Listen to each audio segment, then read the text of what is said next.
कोई ऐसी इमोशनल बात मेरे से निकलती है तो कई बार बच्चे रोने लग जाते हैं कि सर वास्तव में, फिर मैं कहता हूँ नहीं नहीं, रोना धोना नहीं है, लेकिन क्या है कि एक इमोशनल टच रहता है। इसलिए आप ऐसा कोई बड़ा ना मानना मेरे को, मैं आपकी तरह एक विद्यार्थी हूँ और 2017-18 तक मैंने भी परीक्षाएं दी और ठीक है नौकरी लग गई टाइम पे, कुछ चीज़ें मैंने की वो आप शायद नहीं कर रहे हो, उस पर हम आगे बात करने वाले हैं आज, पहली चीज़। दूसरी बात, मैं आप सभी से थोड़ा पूछना चाहूँगा, एक बार मुझे मोटा मोटा आइडिया हो जाए। सबसे पहले तो आप मुझे ये बताइए कि आप में से हाथ खड़े करके बताना कि पश्चिमी राजस्थान से कितने लोग हैं, पश्चिमी राजस्थान से ले और उसके बाद हाथ खड़े करना कि हमारे पूर्वी राजस्थान से कितने भाई बंधु हैं। पूर्वी का देखो बहुमत कम है अच्छा, उसके बाद दक्षिण राजस्थान के, देखो दक्षिण राजस्थान के भी बहुत कम बंधु है, और उत्तरी राजस्थान से काफी है। अच्छा ये बताइए कि प्रॉपर सूरतगढ़ से कितने हैं, प्रॉपर सूरतगढ़ के ही, बाहर से नहीं है, बताओ मतलब सर आपके मतलब इस पूरे सूरतगढ़ की इकोनॉमी हमारे पे चल रही है मतलब अच्छा एक दो प्रश्न और, इतिहास के हमारे अध्येता कितने हैं, हिस्ट्री के? अरे नहीं है तो भी हाथ खड़ा कर दो जी, जित रह जाएगी ठीक है। और वरिष्ठ अध्यापक के साथी कितने हैं, शेष बच्चे अध्यापक के कितने हैं? ओके। और एक आखिरी प्रश्न, डायरेक्ट इनडायरेक्ट मेरे से पढ़े हुए कितने हैं? बहुत कम है ना, नहीं नहीं काफी है अच्छा काफी है, ऐसा कम आंकड़ा नहीं था, आप देख नहीं पा रहे हो अच्छा, केवल मेरे को पहली बार या YouTube पे ही सुना है, बाकी क्लास या कभी नहीं देखी, ऐसे बच्चे कितने हैं? ऐसे भी काफी है और पढ़ने वाले कितने हैं ये डबल हाथ खड़े हो रहे हैं ना ठीक है ठीक है, तो क्या थोड़ा सा मुझे एक मोटा मोटा अंदाजा हो जाता है कि हम कहाँ बात रख रहे हैं। तो मैं आज की बात शुरू करता हूँ, बहुत अधिक समय नहीं लूँ। मेरा हमेशा से एक बच्चे को, बच्चा बोर हो गया कि सर इस उम्र में मुझे ये बातें ना सुनाई जाए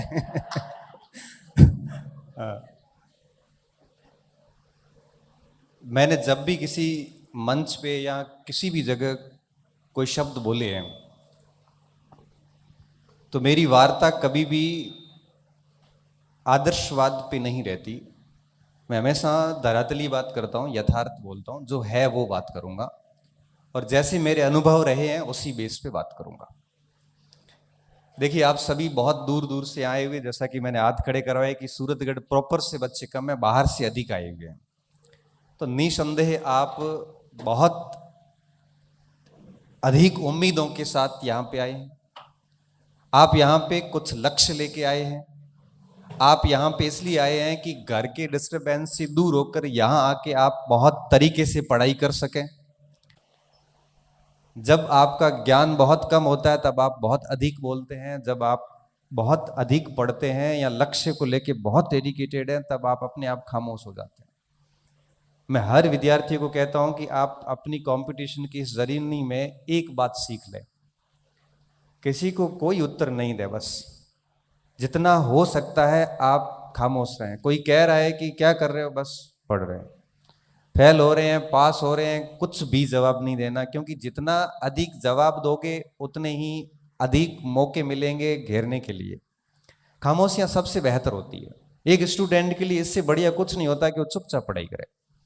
मैंने देखा है कि हम लोग क्या करते हैं, पढ़ाई शुरू करने से पहले स्टेटस लगा लेते हैं कि अब मेरा मोबाइल बंद हो जाएगा, मैं पढ़ाई शुरू कर रहा हूँ ये कौन सी पढ़ाई है भाई, ये कहने की कहाँ जरूरत है कि मैं मोबाइल बंद कर रहा हूँ, सीधा ही कर देना। इसलिए पहली चीज इस बात का ध्यान रखना कि आप यहाँ पढ़ रहे हैं तो आप बिल्कुल शांत रहें, किसी को कोई जवाब नहीं दें। और जवाब देने से होगा क्या, आपकी ऊर्जा खराब होगी, आप शब्द रिकॉर्ड किए जाएंगे और वही शब्दों से वापस आपको टारगेट किया जाएगा, मिलेगा कुछ नहीं, खाली आप परेशान होंगे। मुझे ठीक से याद है 2010 का साल था और मेरा आईएएस का मेंस का एग्ज़ाम था। मेंस का एग्ज़ाम था और कुछ 2-1 महीने पहले दुर्भाग्य इस बात का था कि मेरे अल्सर कोलाइटिस डायग्नोस हुई बड़ी आंत में। तो मैंने सोचा कि मेंस दे देता हूँ, उसके बाद मैं डॉक्टर के पास जाके चेक करवा दूंगा। तो बीमारी क्या दिन ब दिन बिगड़ती गई।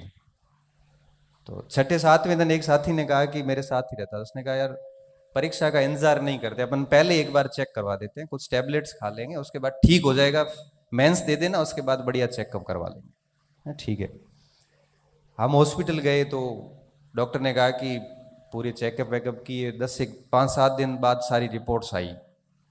तो रिपोर्ट्स आने के बाद में डॉक्टर ने कहा कि बेटा किसकी तैयारी कर रहे हो? मैं कहा मेरा आईएएस का मेंस है दिसंबर में। और ये बात है शायद सितंबर अक्टूबर के आसपास की, 2010 की बात है। तो डॉक्टर साहब ने कहा कि फिर काफ़ी देर तक तो कुछ बोले नहीं, होगी डॉक्टर भी यंग था। तो उसने कहा कि आप मेंस छोड़ दोगे? थे छोड़ दो मेंस। मैं क्यों? तो क्या मेंस की स्थिति में आप है नहीं? मुझे कुछ समझ भी नहीं आया एक दिन में, होगा हुआ क्या। तो उन्होंने कहा कि देखो बेटा ऐसा है कि कड़वी सच्चाई ये है कि अब आप यहाँ तो हेल्थ को चुनना है या जॉब चुननी है।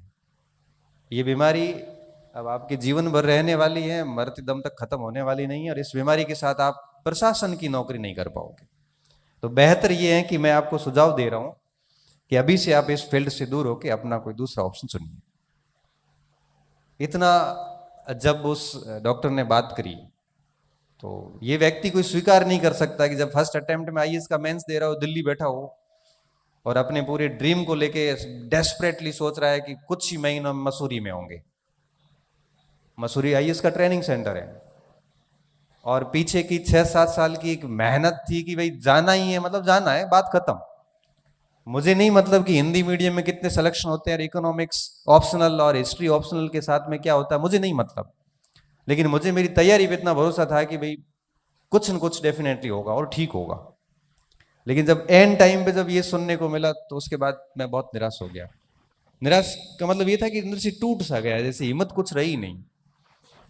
ऐसी स्थिति में भी जब बात कुछ लोगों को पता चली तो हुआ यूं कि फिर मेंस की स्थिति मेरी सच में नहीं रही और 2 पेपर दिए। फिर मैं स्टेरॉइड के इंजेक्शन ले लेके पेपर देने जाता और एक कंपाउंडर के पास जाता था, वो 70 mg का एक स्टेरॉइड का इंजेक्शन देता था यहाँ पे, और उसके बाद मैं पेपर देने जाता था। उसने कहा कि क्यों शरीर के साथ खिलवाड़ कर रहे हैं। कुछ पेपर लास्ट वाले छोड़ के मैं घर आ गया।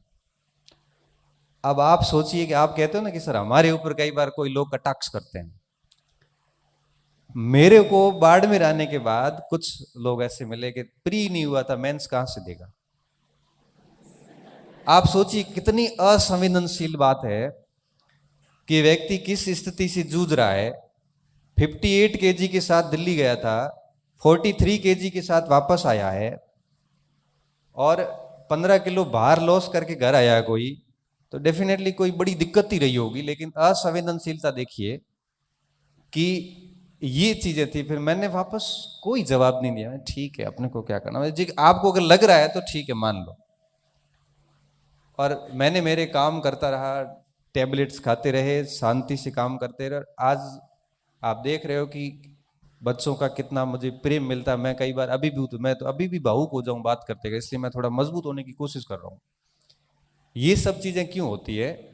मैंने कभी किसी को रिस्पॉन्स किया ही नहीं, क्योंकि मेरा ये मानना है कि आपका जो रिजल्ट होता है ना, इससे बढ़िया कोई जवाब है ही नहीं इस सृष्टि। इस रिजल्ट से बेहतरीन कोई जवाब नहीं है। और कहते हैं कि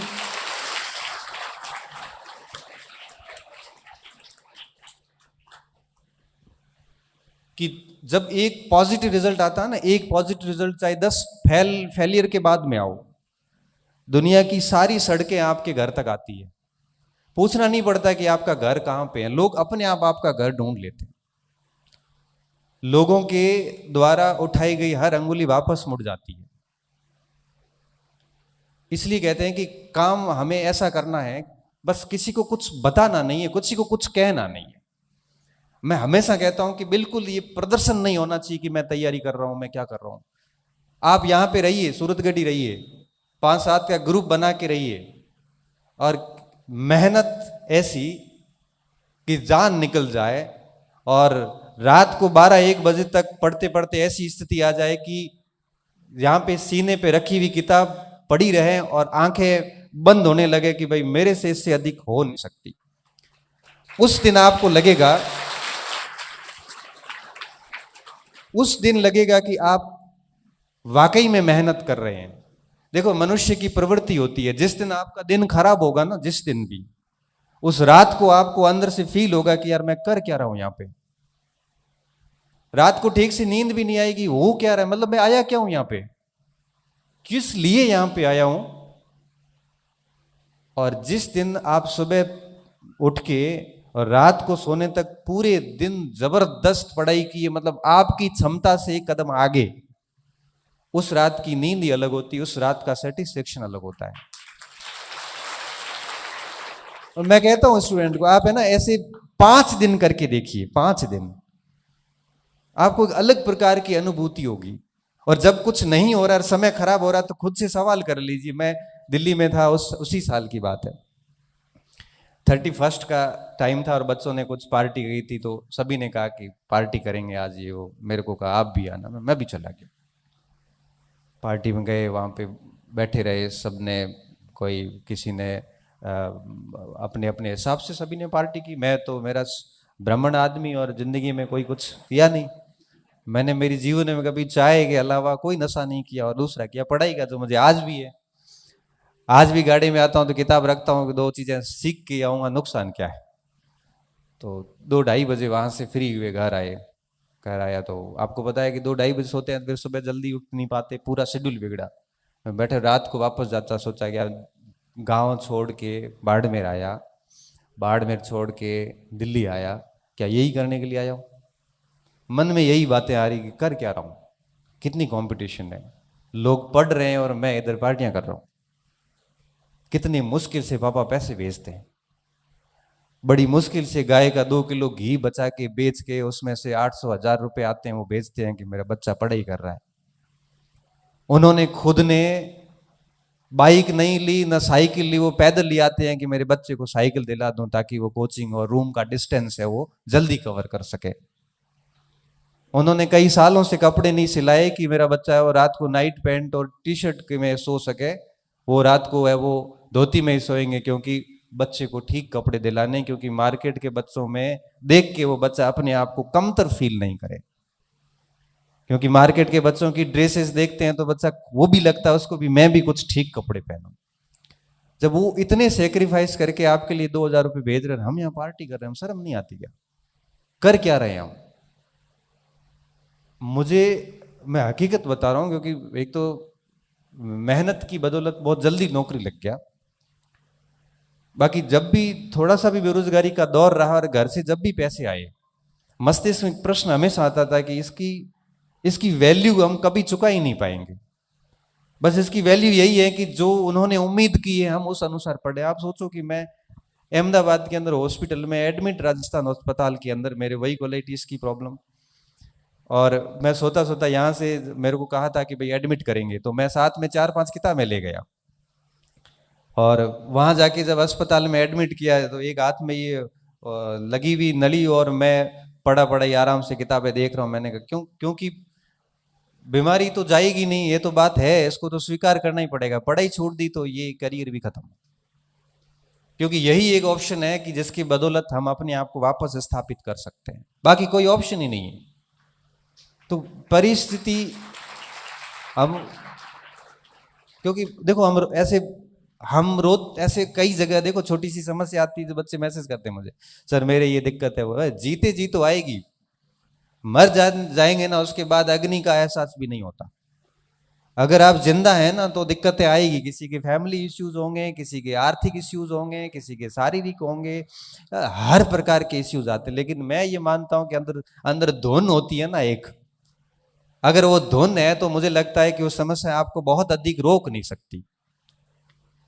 और वो जुनून, वो पागलपन चाहिए होता है पढ़ाई में। मुझे ठीक से याद है कि मैं आरबीआई छोड़ के और घर आया वापस, मुझे सेकंड ग्रेड की वैकेंसी आई, मेरा शरीर सपोर्ट नहीं कर रहा था, बिल्कुल भी नहीं कर रहा था। स्थिति ये थी कि मुझे 20-20 बार डेली दिन में टॉयलेट जाना होता था, कहीं बाहर नहीं जा सकता, सो नहीं सकता, ठीक से चल नहीं सकता। मैंने कहा इससे अच्छा है तो शिक्षक बन जाता हूँ, घर पे नौकरी कर लूंगा। तो ये इन स्थितियों से जब मैं घर आता हूँ वापस, तो मैं कुछ बड़ी महत्वपूर्ण बात कर रहा था, मैं शायद चूक गया वहाँ से, याद ही नहीं आ रही आपको देख के कोई बड़ी कोई अच्छी शिक्षा थी, लेकिन कोई नहीं, छोड़ो। तो कहने का मेरा सेंस ये था कि चीज़ें जो होती हैं वो बहुत आप कर सकते हैं, ऐसी कोई कठिनाई होती नहीं जिस जो हमें लक्ष्य से दूर कर सके। पागलपन होना बहुत ज़रूरी है। तो मैं कह रहा था कि मैं जब वापस घर आया ना, तो मैं जैसे ही पढ़ने बैठता, तो मेरी पढ़ाई किताबें, और मैं फ़ोन को तो आज भी जब पढ़ता हूँ तो ये ऐसे साइलेंट करके उल्टा रखता हूँ, आज भी उल्टा रखता हूँ। कई बार बच्चे कहते सर रेस्पॉन्स नहीं दिया, मैं देता ही नहीं हूँ। क्यों? क्योंकि पढ़ाई के समय ये चीज़ होनी नहीं चाहिए। साइलेंट करके और मैं मेरे पढ़ने बैठ जाता। पढ़ते पढ़ते पढ़ते मुझे ये याद नहीं रहता कि पढ़ रहा था, मम्मी आती की चाय पी ले या नाश्ता कर ले, 10 बज गई है। चाय नाश्ता किया, फिर पढ़ने बैठ गए। स्नान कब किया पता नहीं, 3 बजे 4 बजे, कुछ याद नहीं। ये शेविंग कब की है, कितने दिन से, वो पता नहीं। कई बार स्नान नहीं भी होता था। मतलब इसे पागलपन सा कहते हैं। और ये पागलपन किसी व्यक्ति में अगर 6 महीने 1 साल सवार हो जाए ना, तो बाकी सब बातें झूठ हो जाती है कि सीट कम है या फिर ये सब चीज़ें हैं, वो कुछ भी नहीं है। मैं ये कहता हूँ कि आपके अंदर पढ़ाई का वो पागलपन होना बहुत ज़रूरी है। वो रोग कब आता है? जब आप शांति से पढ़ाई करते हैं, दिखावा नहीं करते। ये चीज़ें चलती है। एक बात मैं हमेशा नोटिस करता हूँ कि हम पढ़ाई करते हैं, 2 दिन करते हैं, 4 दिन करते हैं, उसके बाद वापस पढ़ाई छोड़ देते हैं। नियमितता बिल्कुल नहीं रह पाती। और फिर कहते सर मेरा पढ़ाई में मन नहीं लग रहा है। अरे पढ़ाई में मन कैसे लगेगा जब आप एक टारगेट लेके कंटिन्यू कर ही नहीं रहे? एक दिन आप फर्स्ट ग्रेड की कर रहे हैं, एक दिन आप सेकंड ग्रेड पे लग रहे हैं। किसी ने कुछ कह दिया, लाइब्रेरी में गए थे और लाइब्रेरी में किसी ने कह दिया कि सेकंड फर्स्ट ग्रेड की सीट ही नहीं है। अरे 4 बार कोर्स किया हुआ, कल एक मैसेज आता है सर 4 बार कोर्स किया हुआ है, अब सोच रहा हूँ कि L1 की कर लूँ। 4 बार किसका किया बेटा मैंने? तो क्या सर मैंने इतिहास 4 बार पढ़ लिए, टेस्ट सीरीज में नंबर भी अच्छे आ रहे हैं, तो अब सोच रहा हूँ L1 की कर लूँ क्योंकि उसमें पोस्ट नहीं आई। तो फिर सिलेक्शन किसका होता है आखिर? पोस्ट तो बढ़ भी जाएगी। ये चीज़ें क्यों होती है?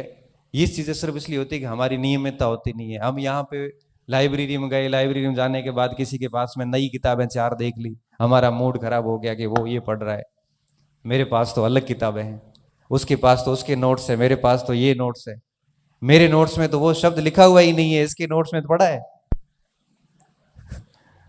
इन चीज़ों में मत उलझिए। मैं कहता हूं कि सामग्री लिमिटेड रखिए पास में, और सामग्री सिलेक्शन के लिए इतना अधिक जिम्मेदार होती नहीं है। सिलेक्शन के लिए जिम्मेदार चीजें जो होती है उसे हम कहते हैं कि आप उस सामग्री को पढ़ते कैसे हैं।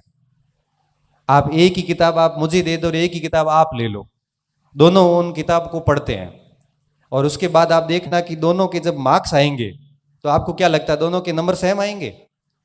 नहीं आएंगे। क्यों? क्योंकि उसको पढ़ने का जो हमारा तरीका है वो दोनों का ही अलग अलग है। इसलिए कहते हैं कि ये लाइब्रेरी में वगैरह में जाओ तो अकेले तैयारी करो, ये फालतू डिस्कशन मत करो किसी से। ये सबसे बड़ी समस्या आजकल के स्टूडेंट में देखने को मिलती है। थोड़ा धैर्य रखिए, सब्र रखिए, तभी जाके चीजें होती है। आपको अचानक से चाहिए होता है, और आपको पता है प्रगति तो हमेशा धीरे धीरे होती है।